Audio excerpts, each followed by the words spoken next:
kalikasan. Ito ang pundasyon ng kinabukasan.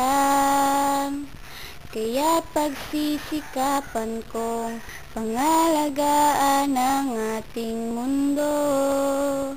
Nalungkot ang buwan sa nasaksihan.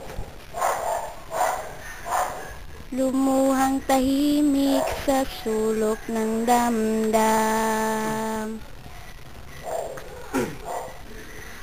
Ang pagbabago ay hindi makakamtan kung ang kalikasan ay laging napapabayaan. Ito ang lakas ng isip at ng ating katawan, pangalagaan ang kalikasan. Marami nang bagyong nagdaan sa ating bansa. Marami na ring nasirang likas na yaman sa ating bansa. Kaya't sana ito'y pangalagaan.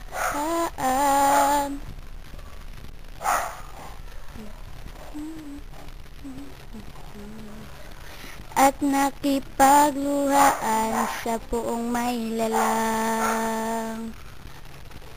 Pagkatao rin ang may kasalanan.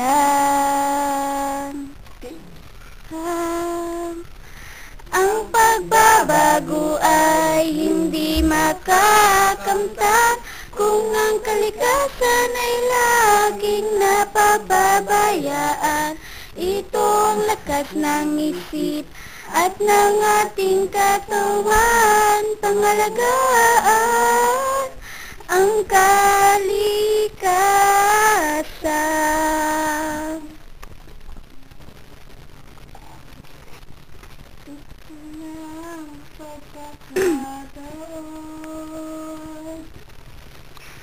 Walang masasayang na panahon,